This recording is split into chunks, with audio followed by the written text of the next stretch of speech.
Go into the closing stages, or I could talk a little bit about Leon Panetta. Anybody want to hear about Leon?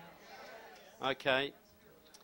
Now, Leon Panetta voted in 100-0 through your US Senate by the very body charged with guarding your Constitution and defending your republic.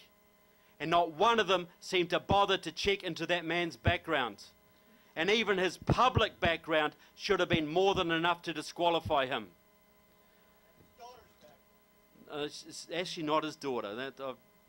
Yeah, I was fooled by that too, I've got to admit. Leon Panetta was a Democrat congressman out of California, Santa Cruz. Now, the Santa Cruz Democrat Party is not like the Iowa Democrat Party or the Nebraska Democrat Party. It is a far-left, lunatic fringe, nutcase Southern California Democrat Party. Now, Leon Panetta had members of Democratic Socialists of America on his campaign committees. He worked with Marxists extensively. He put tributes in the congressional record to communist peace activists like Lucy Hassler. He spent most of his time in Congress agitating against Star Wars, calling for the US military budget to be cut, and opposing Reagan's policies of opposing communism in Latin America. He was a peacenik, left-wing, anti-military Democrat. That was his public record. But what about his private record? Now, down in Santa Cruz, Leon and Sylvia Panetta were best friends with a local couple, Hugh and Dorothy DeLacy. Hugh DeLacy, American Committee for the Protection of Foreign-Born with Frank Marshall Davis. Now, these two couples had parties at each other's houses. They were buddies for 9 or 10 years at least. When Hugh DeLacy died in 1986, they held a memorial service for him. 4 people read eulogies to him. One of them was Leon Panetta. The other 3 were all members of Democratic Socialists of America. Hugh DeLacy and Leon Panetta shared a series of letters over 9 or 10 years, which I have, all of which were going on about how terrible Reagan was for opposing communism in Latin America, how the US defense budget had to be cut, and how Star Wars had to be knocked on the head. All anti-military stuff. And Leon Panetta should have known that his best buddy was going down to Nicaragua to visit with those communist Sandinistas and going to Spain to visit with the Spanish Communist Party. But it didn't seem to worry him. But Hugh DeLacy had a little bit of a history. From 1946 to 1948,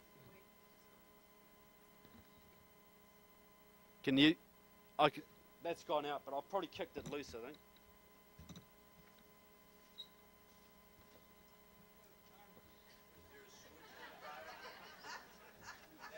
I just kicked it. Okay. Okay. From 1946 to 1948, he was a Democrat congressman out of Washington State.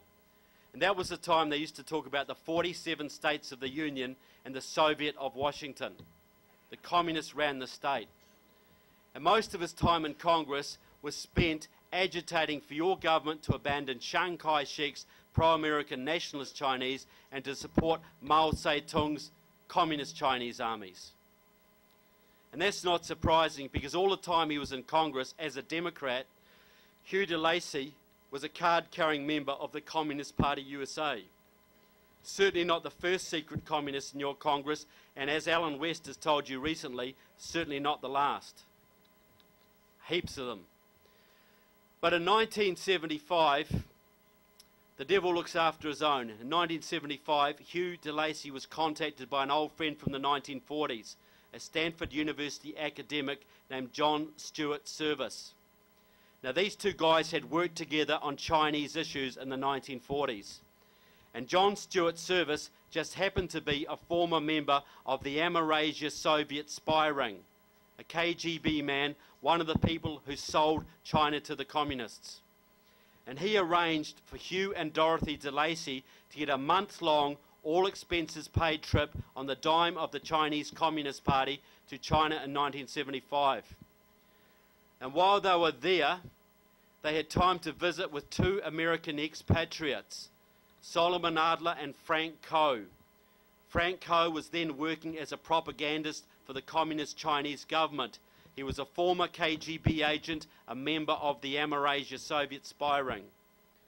The other guy, Solomon Adler, was also a former member of the Amerasia Soviet spy ring, and at the time was a serving advisor to the Chinese intelligence services. He was a live Chinese spy. Back in the United States, Hugh DeLacy was also corresponding with Don Wheeler, a communist out of Washington State, a former member of the Silver Master KGB spy ring of 1940s Washington, D.C. He was also corresponding with Victor Perlo, a communist out of Connecticut, another member of the Silver Master Soviet KGB spy ring.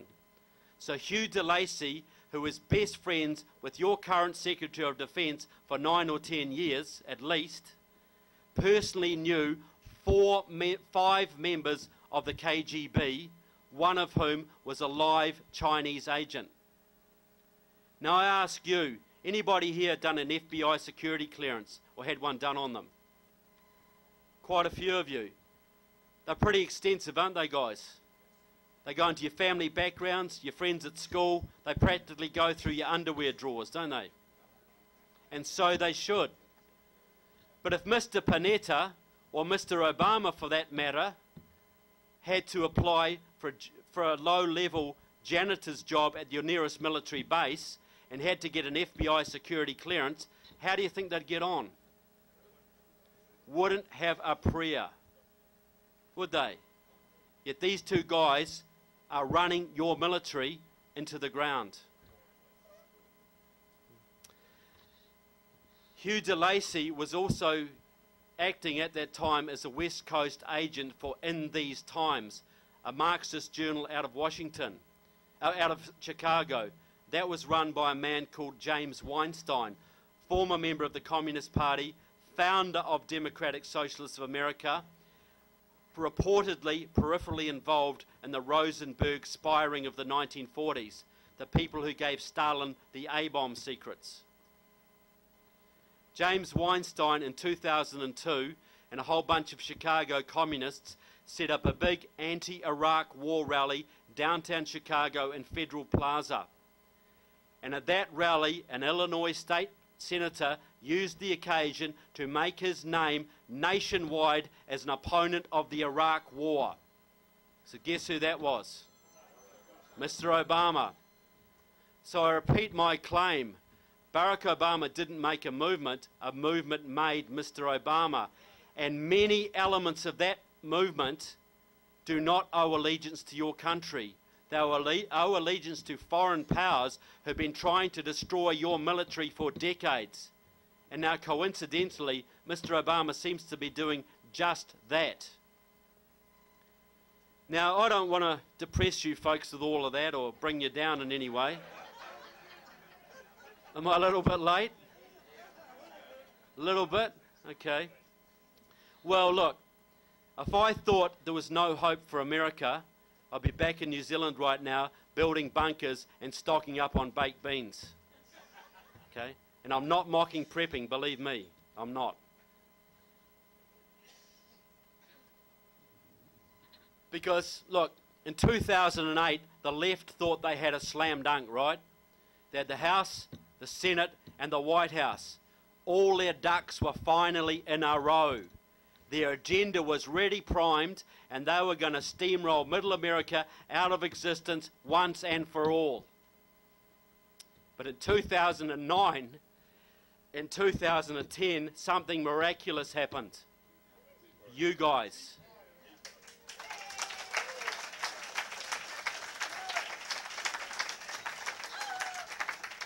It was you guys and millions of your friends around this country. Because you stood on your constitution and you marched and you blogged and you emailed and you agitated and you campaigned and you voted and you you brought the agenda of the left in this country to a grinding, screeching halt.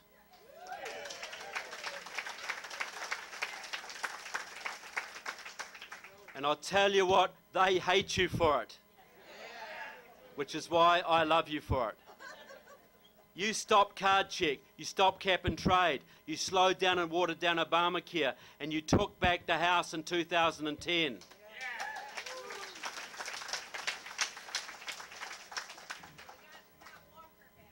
Yep. You gave your country, whether you're aware of it or not, you gave your country a second chance. You really did.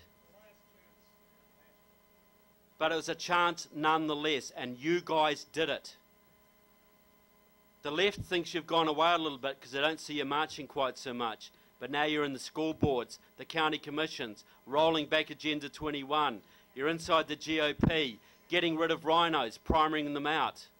You're altering the face of this country.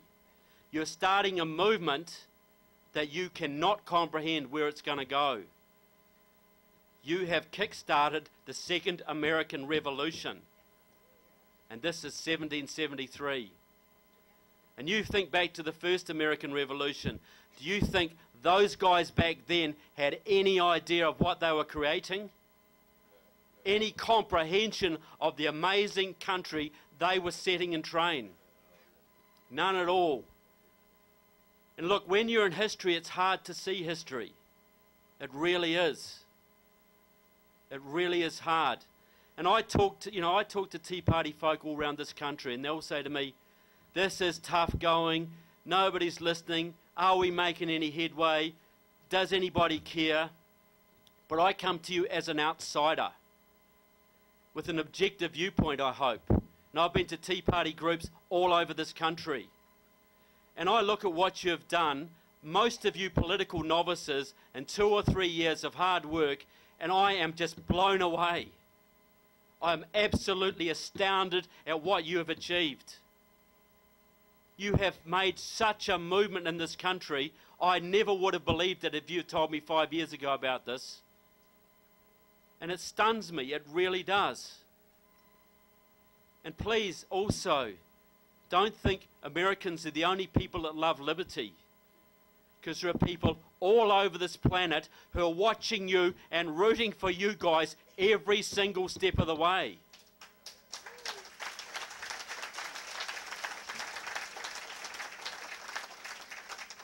Every single step of the way. Because we know that when you guys keep the faith and take back your republic, that will help us take back our countries. So this is international.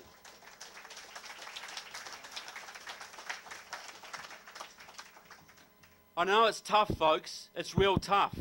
I've got no illusions. But you think back to that first American Revolution. A bunch of farmers and lawyers and shopkeepers and seamstresses and blacksmiths and fishermen, and I've got to say, parsons, preachers, united by the ideals of liberty. You know, look, 50% of the country loved, didn't care. 40% loved the British.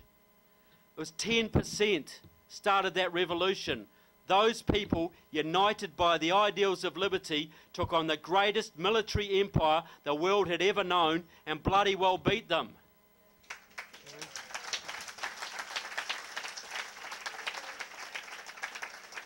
And how miraculous is that?